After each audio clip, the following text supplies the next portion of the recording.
All right, everybody, welcome to the program. It's Old Man Squad. It's Fantasy Basketball. I'm Dan Bespris, and today we are getting into the totals rankings and how all of those numbers looked at season's end. Did manage to get our chat with Alex Rickling rescheduled. That will air tomorrow, so good news on that front.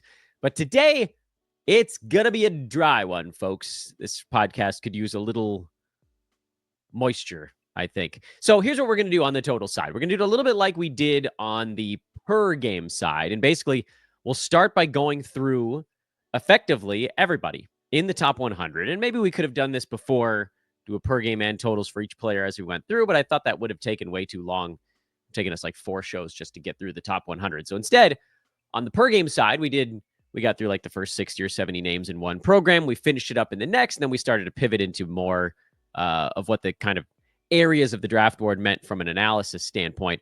But today, I want to start by just looking at totals ranks for each player as we go through and try to figure out why certain things were what they were and what we can learn from them. We can go relatively fast here because with per game, that's really a measurement of how they did, well, obviously in each individual ball game, but I think a better measurement of how their season was going or how close a handicap was. Totals, it's really more about finding the kind of anomalous stuff and figuring out what that meant. So let's zip through this. Let's see if we can do the entire top 100 in this show in like 20 minutes. It's a lofty goal, I'm aware. I don't think that we're going to be able to do that many players every minute, but we're going to do our damn best, and so we begin. You guys remember the top 10 from our show last week on the per game side? Victor Wembanyama, Nikola Jokic. This is, by the way, the preseason top 10, not how they finished. Luka Doncic, Shea, Anthony Davis, Tyrese Halliburton, Giannis Antetokounmpo, Jason Tatum, Trae Young, James Harden. That was the top 10 in pre-ranks. How did they do? Wemby, still, by the way, number 14, despite missing like the last 2 months of the year with a blood clot. Jokic, number 2. Luka, number 61. Shea, number 1. Anthony Davis, 39. Halliburton, number 3. Giannis was 51, but a lot of that had to do with the punt free throw stuff. Jason Tatum, who might have just been, well, I don't want to guess, but that injury didn't look good yesterday. Part of or many parts of next season may be in jeopardy. Jason Tatum was number 9. Trae Young was number 37. James Harden was number 6. Things that jump out in that group. Luka missing a couple of months with his various injuries. Yes, championship hangovers are real. They're real, especially for teams that lose in the finals. It should be a finals hangover, not a championship hangover. Shea was amazing. Anthony Davis missed a bunch of time. If he doesn't miss that time in Dallas, he probably still ends up as a first rounder this year. Giannis, you can jump over that one. Trae Young was number 37, despite being relatively healthy this year. That's an indictment of what his overall numbers actually were. And those overall numbers had him ranked 48th, playing in, I think he missed like 5 or 6 games. That's it. So, yikes. And then Harden was pretty close to where he was drafted per game wise, number 17, and was very, very, very durable this year. Will that happen again? Hard to say, but that's the way it begins. So that's what we're going to do today. We're going to zip through all these names. And before we do the other 90, I got to remind you guys that Bet Online, our partners here on Old Man Squad Fantasy Basketball, the world's most trusted betting platform. Trust is what you want in your betting platform. And Bet Online is also the number one source for all sports betting action and the latest odds, news, and scores on NBA, baseball, NHL playoffs, draft, lottery, exotics, UFC, football's coming around, everything in between, and live in-game betting while the action is actually happening in front of your eyes. That's a fun way to get down on games. You can see things, and then you can bet on it as you're seeing it. Just, you got a hunch, you see how the game is going, you see something that other people don't, bingo bango. In between games, roll on down to the Bet Online Casino with all the top Vegas-style action, including poker, blackjack, a live slot setup, all those different slot games. Obviously, you don't get to pull a lever on the side of your computer or smart device, but it's still a lot of fun. Bet Online, the game starts here. We continue. Second group of 10. Anthony Edwards, Joel Embiid, Steph Curry, Donovan Mitchell, LaMelo Ball, Cat, Scotty Barnes, Brunson, Booker, and Kyrie Irving. Those 10 players were numbers 11 through 20 in preseason rank. Their final rankings: Anthony Edwards, very durable, number 5. Joel Embiid, number 296 for so many reasons. Steph Curry was number 8, despite a couple of injuries late in the season. He managed to have a really wonderful per game stretch, really post Jimmy Butler stuff, and now he's out for the playoffs, or part of them at least. Donovan Mitchell was number 32. Despite decent health. LaMelo Ball, number 139, another clunker from LaMelo. Cat was number 4 this year. How about that? Scotty Barnes, 66, Brunson, 59, Devin Booker, 20, and Kyrie Irving, number 65. It's worth pointing out, not that any individual player in this list needs us to break them down, because you know Embiid and you know LaMelo Ball, those guys were, and Kyrie, I guess we should probably put in that same bucket of guys whose rank were terrible because, well, that's not fair, because Kyrie was actually having a really good per game season before his injury. LaMelo Ball was having not that great of a per game year. A couple of punts and you could get him back up there. And then Embiid was awful. But like Scotty Barnes, he was number 66 because he missed games and was bad. Jalen Brunson was number 59 because he missed games and he underperformed his per game ranking. And as bad as the Suns seemed to be all year, Devin Booker finished right on his number. But the thing that I want us to learn from looking at some of these names so far is kind of comparing what do we learn by comparing the totals to the per game ranks for these guys? Because there's more than just, oh, this is what this guy's final totals rank was, and then we kind of throw it out the window. I think it's about our job here today, really, on the show, is to go through speed round the top 100, but also to point out where things become useful to know. Because, and really through this top 20, I think you're getting a lot of usefulness that maybe flies under the radar. And it comes back to our continuing discussion over the years of when is a totals rank providing some sort of data or helpfulness. And I believe that with, I don't want to say each player, because with some guys, there's sort of nothing there. But for a lot of guys, it does tell a different story, where, using some of the names that we've gone through so far as an example, Victor Wembanyama, if you were in a head-to-head league, having him down the stretch was cataclysmic. You lost your first pick, top 2. In a roto league, he was still a fringe first rounder in just 3.5, 4.25 months, or whatever the hell he played this year. This is actually, I think, illuminating, because there's a camp that wants to do away with totals analysis, and there's a camp that wants to do away with per game analysis. Nah, maybe that's not entirely true. But there are camps that feel very strongly that one or the other is really the only way to go. I'm, to no one's surprise, boring and pragmatic, I think. And so my take on this is, you need to be able to put them together. And some of the totals rank stuff is just like obviously, because you take a guy like James Harden, who played in 79 or 80 games this year, and you're like, yeah, obviously his totals rank was going to be better. But was it like an artificial inflation of his value? No, it was not. Because if you're getting a guy who's ranked top 20 that's playing in a crap ton of games, that's extremely useful for your fantasy team. If you're getting a guy who's top 20 who's not playing in games, Kyrie Irving would be a good example of that. He had a very good per game season, but again, derailed by some kind of injury. Unfortunately, this one was a bigger one. That's not useful for your fantasy team. That's a thick line in between those two guys, but it's the one I'm using to illustrate a point. Luka Doncic being another one. He had another good per game year, but he missed a ton of time in the middle. And so Luka finished at number 61 by totals, meaning that there were guys that maybe, I don't know if Roto is the better example or head-to-head is the better example, but there are guys that, cruised along at a top 40 clip and played in 78, 79, 80 games that were actually more useful in aggregate for your fantasy team this year than Luka Doncic was. That's the truth. It seems stupid because many of you play head-to-head, and in head-to-head, you'd want Luka putting up, 38-8 in your head-to-head playoffs. But if you're thinking about it from the Roto side, You're just looking at what he did over the entirety of the season. Now, there's the other caveat, which is in Roto, you take Luka's 48 games or whatever the hell he played this year, and you can add in 30 more fill-in level games to get your full 82.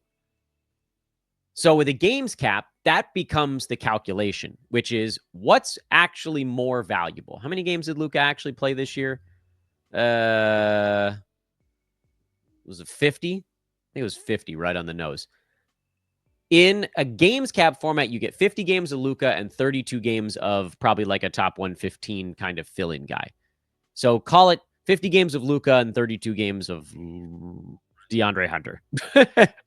Whee! Such fun of Santi Aldama or something like that. What's more valuable to your team? 50 games of Luka plus 32 games of Aldama or 82 games of Tyler Hero? You just have to run the numbers. You have to compute it. It's not going to be a perfect thing because one side's going to be a heavier dose of points than the other, and one side's going to do more for your free throw percent than the other, and blah, blah, blah, blah, blah. It's never going to be perfect apples to apples, but Tyler Hero was a top 40 guy who played in most every game this season. He missed a couple, but you guys get the idea. What's better? In head-to-head, it's a little bit clearer because you can't make up the zeros. Luka did play during your head-to-head playoffs, so that was part of the reason that he became kind of useful again. But, think about maybe like a Wemby is a good example of this, someone who was outstanding for 46 ball games and then a goose egg the rest of the way. Was that better or worse than someone who was also ranked around number 14 in totals, but got there by being healthy all season long? Format-dependent stuff, but an interesting discussion nonetheless, I think. And I don't think there's a perfect answer to this. I just think that this is where totals ranks and per game ranks kind of come together to tell you a story of how you can draft a fantasy team. I don't like what I started to do. I don't like going through every single name. I don't want to read 80 more names on today's show. So we're going to change it up a little bit, and we're just going to look at the names in each chunk of 10 that sort of jump out as intriguing. Third chunk of 10, 21 through 30. This chunk features the likes of Tyrese Maxey, who was number 58 by totals, but was a first rounder on a per game basis. He also kind of falls into that Kyrie Irving category of, was this better or was this worse? LeBron somehow is solid again, totals and per game rank. Domantas Sabonis was not quite as durable this year as usual. Kevin Durant was actually having a very good season and then missed kind of a handful of games. So KD's an interesting case study here. KD was number 13 per game, number 26 by totals. He missed a few too many games. That's sort of the analysis on KD, which I know is deep and thought-provoking, but it's a few too many. So he missed his ADP by totals, but only by a half round. And he beat his ADP per game, but again, kind of by a half round. And I think KD falls into that sort of juicy midpoint of, okay, this actually works. Because I'm getting Kevin Durant this year, who played in 62 ball games, plus 20 rando. What would he say? Who do we call the rando the last time? Drew Holiday? No, it wasn't Drew Holiday. Who did I just pick for the DeAndre Hunter? So 62 of KD's and 20 DeAndre Hunters. Or do you want to take, who's another guy that was ranked in totals close to Kevin Durant, but got there by being pretty durable? One Bam Adebayo? One Miles Turner?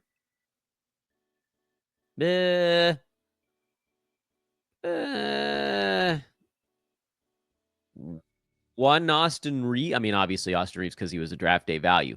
But if you're just thinking strict production, that's probably a spot where you take the KD plus the random fill-in guy. Whoop. The internet chunked out. Hopefully everything is still coming through for you guys. We're going to attempt to keep going. All right, I gave the computer a chance to try to catch up. Let's hope that fixes the little internet dropout. More. What the hell are we talking about? Took a 2-minute break there for my computer, and I can't remember my train of thought. All right, let's go to the next chunk of players and see what we got there. Paul George, yuck. DeJounte Murray, Jalen Johnson, all injure guys this season. Freddie VanVleet was sort of your down one. Jalen Williams is an interesting one because he finished at number 28 by totals, despite, I would argue, not being particularly healthy this year, but he was good enough on the per game side at number 25 that despite being mostly healthy, what did he play in, like 68 games or something like that this year? Basketball Monsters page that includes the playoff games always gets me screwed up this time of year. He still played in enough games to beat his totals rank. And I feel like the lesson here, if we just pause on Jalen Williams for a minute, is, and I know that this is a beyond disorganized episode of Old Man Squad, but whatever. We're just going to bounce around. You guys are going to come along for the journey. The YouTubers are probably going to tune this one out. You traditional podcast listeners, you're just like, I don't care. Just Dan, just yell at me about basketball for a while. I think Jalen Williams is a nice example of a guy who people are going to feel slightly disappointed by this year, but both per game and totals ranks suggest that you shouldn't. If the disappointment is there, it's only because you wanted even more out of him. He was beating his marker per game, and you're like, yes, this is a guy who's, I hope is going to stay healthy this year. And then he had the hip thing. I think it was a hip thing towards the end of the season, and then it didn't pan out. But again, these numbers tell a different story than what everybody's gut reaction is to all of this stuff. Next name I want to talk about is Jaylen Brown, who, I mean, we can talk about the punt stuff all you want. The dude was number 97 by totals. He was number 95 on a per game basis. It wasn't like he was able to rack up extra games played to kind of cover it a little bit.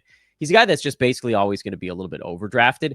And a guy that I'm softening my stance on is Pascal Siakam right now, who was not that great from a per game standpoint. In fact, actually lost to his ADP, which was 50. He finished at 59 per game with kind of a slow end of the season, but he was number 35 by totals. And he's a guy, and you always love to find the players who are hell bent on playing in as many games as humanly possible. And they're out there, and you can say, oh yeah, you know, there's everybody's trying to play in games, Dan, but that's not actually true. Some guys want to play in games, but then don't really do it. Pascal Siakam is a guy who prides himself on playing in as many games as his body will allow. So if you find a season where he's not playing in as many games, it means that something's gone terribly wrong. And it's basically been through his entire career. His rookie season, he only played in 55, but he wasn't really a full-time guy yet. His sophomore season, he was becoming more of a full-timer. He played in 81 games, but didn't log that many minutes. Third year in the league, 80. COVID season, 60 out of 72, but it's hard to take much. 56 out of 72 the next year. Both those are kind of the two COVID years.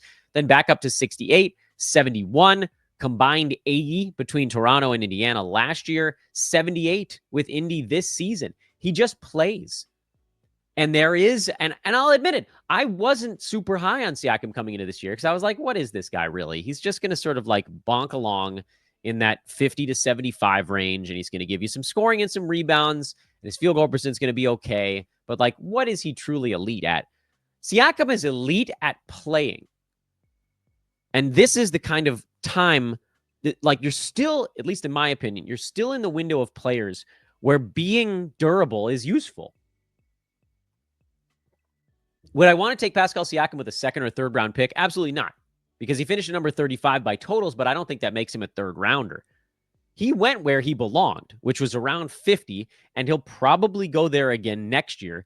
And you should just put him down as a guy. If he's sitting there, you're not going to target him. But if your guys are gone, just take Pascal Siakam and know you're going to get 72 games or more of a guy who's going to give you top 75 production. And that's okay to take late fourth, early fifth, late fifth, early sixth, whatever. That's okay. He's not your primary, but he's somewhat useful. Meanwhile, on the flip side, Kawhi Leonard tells a little bit of an interesting story this year as well. He was number 24 per game, 158 by totals. But I think anybody that had Kawhi Leonard probably feels pretty good about how this season went. Isn't that crazy? The way that gut feeling and ranks can also split. Because everybody that had Kawhi was like, yeah, this dude was a first rounder the last month and a half of the year. That's when I wanted him to peak. That's what I was counting on anyway. Shouldn't have taken him in a head to head league. But then all of a sudden, he actually became useful in head to head. Go figure. The next chunk of players features a bunch of guys who were the poster children of racking up games played. Durability prevails in the 51 through 60 range for a lot of them. Jared Allen, durable. Mikal Bridges, durable. DeMar DeRozan, durable. Tobias Harris, mostly durable until mostly everybody's fantasy playoffs. Rudy Gobert, durable. Jalen Duren, slow start, good finish, durable. Who were the guys in that range that weren't? Oh, Zach LaVine, durable.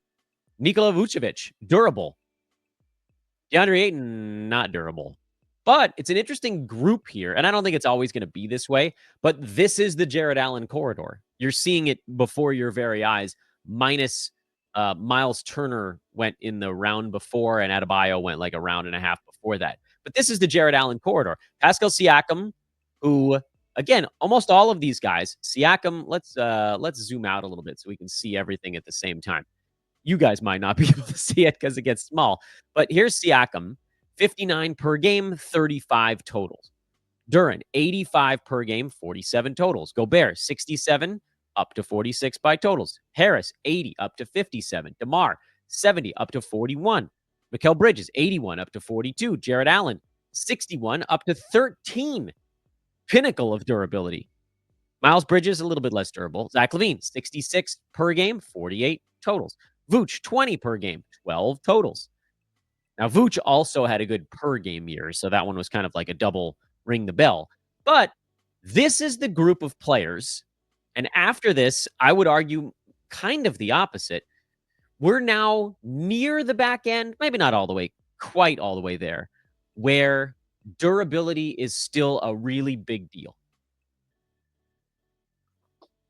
The reason I say that, and I wonder if I can get this up on the screen quickly, or if you guys are just going to have to take my word for it.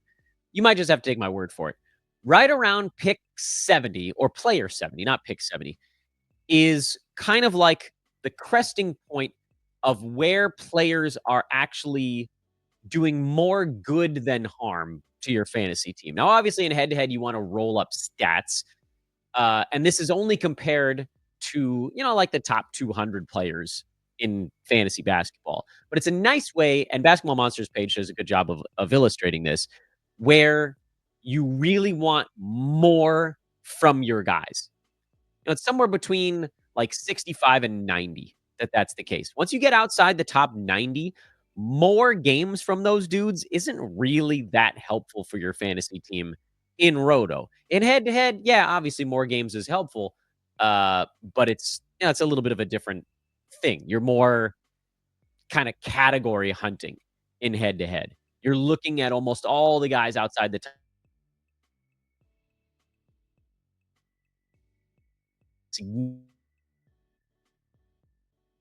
at on our board, or what you guys are seeing in extraordinarily tiny font as we zoom back in a little bit, is we are within a round or two of the cutoff point where durability matters. It comes back to our discussion preseason of when to start taking big time chances and when to just like not care at all.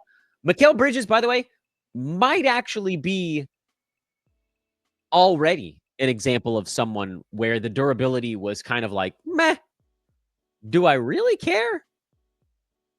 Because Bridges was number 78. No, he was lower than that. His rank has actually gone up in the playoffs. He was like back around 85 to 90. Getting a guy around 85 or 90 that plays every single day, that can be useful if you drafted them at 90. But Bridges was drafted, as you guys can see from the page we're looking at, ahead of that, 55. And even though he beat his rank by totals, you could kind of call that, like, if you call that a totals win, sure. But also, like, you didn't want a guy ranked 90th with your 5th round pick. I'd certainly rather have DeMar DeRozan, who played in a couple games less than Bridges, had the same final totals rank, but had a per game rank of a round and a half higher. I'd rather have Jalen Duren, who was a round higher than Mikal Bridges and came on strong.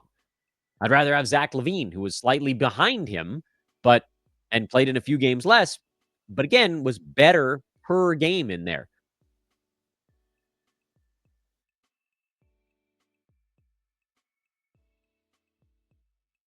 That I wanted to cover on today's show, and the internet seems to have chunked out again. So I don't know how this is going to come on the video side. I hope it's not going to look like a total train wreck on the video side. Apologies in advance if it does. How frustrating. There's nothing running in the background. I have no idea why this is happening today. Grumble. And I'm trying to do another show after this. Heaven help us. Um, okay, so here's the thing. I don't care that much about the individual players in the 60 through 85 range or whatever it is. Michael Porter Jr. is a nice example of it. What I wanted to illustrate here is a difference between head to head and roto, and also that kind of when does the totals rank not really matter anymore. I think the totals rank kind of stops mattering. I mean, Mikal Bridges is probably the first example of it, but there's a bunch more as you get into guys that are per game ranked more, around 90. And it's not easy to see on this chart. The way that this chart is built, that's not going to be all that easy to find. But think about these guys here in this starting rank. Okay, take Chris Paul, who you guys know I love.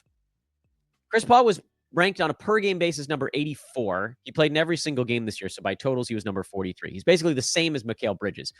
Why am I more positive about Chris Paul than I am about Mikal Bridges? It's a pretty easy answer. He was drafted 45 slots later. In head-to-head or roto, drafting a guy at 100 whose per game rank is around 100 and plays in every game is useful because in all likelihood, someone that you take after that and probably someone or some ones you took before that are just not going to pan out. They're going to suck. Let's look over at the per game side for a minute. Like think of somebody that got drafted in the 80s that just was awful. Bogdan Bogdanovic, terrible this year. No one that I knew was drafting Jonathan Kuminga, but obviously he was also terrible this year. Jabari Smith Jr., not good. So a lot of people out there have 7th, 8th round picks that are getting cast to the waiver wire.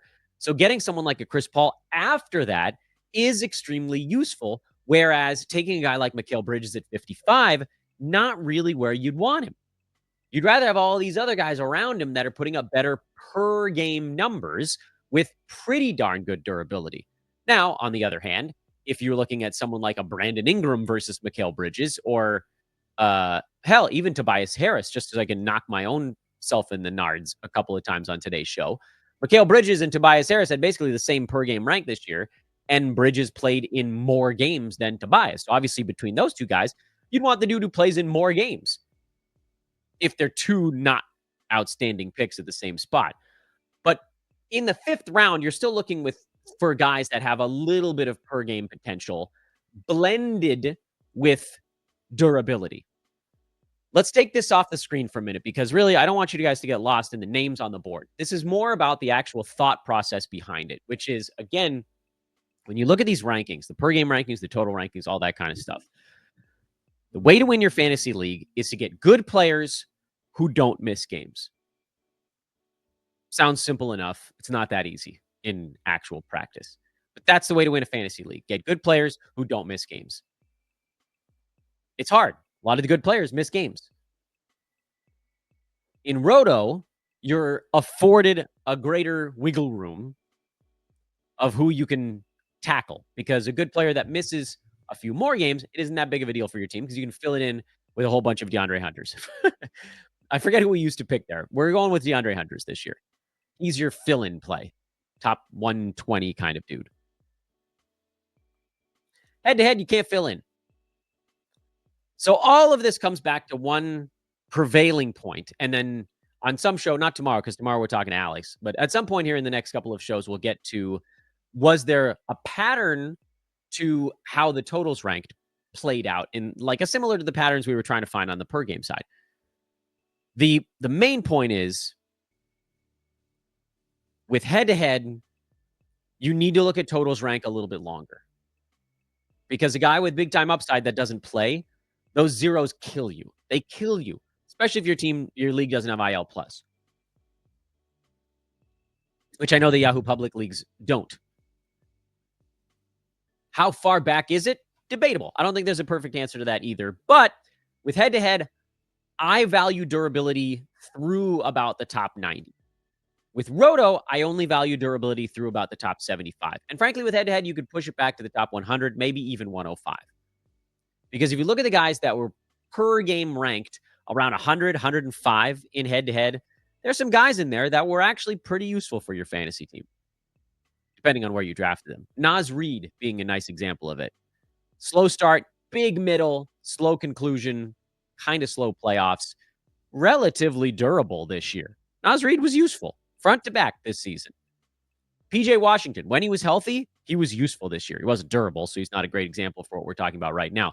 Even a little bit farther down the board, Julius Randle, Draymond Green, these guys are ranked around 110 per game, but they mostly played 70-ish, a little more than 70, I think. Yeah, for both of those guys. That area of the board wasn't that durable this year. Makes it hard for this discussion, but you get the idea. With head-to-head, having those guys for the season, if their totals rank is like 60-something or whatever, that's actually still relatively useful. It's not a guy you'd target at a high ADP, but they do have a usefulness. So I think then it comes down to, where did you get this guy? Did you draft PJ Washington like 145? Great. That's useful for while he was healthy. Did you draft Randall at 65 or 70 or Bridges at 55? Okay, not what you're targeting. Do we have a conclusion on today's show? Nope. Just shouting crap into the wind. But I think we always learn by going through stuff. So I hope you guys enjoyed this meandering nonsense episode of Old Man Squad Fantasy Basketball. I'm Dan Besbris. Like, rate, subscribe if you want. If you don't, you don't. This is a weird one. It was fully unplanned. Not unplanned, but like we had the data. We're sorting through it. We're just yammering about crap on the fly. Tomorrow, Alex Rickling on the show. Make sure to join us for that one. Crap episode. I'll see you guys tomorrow.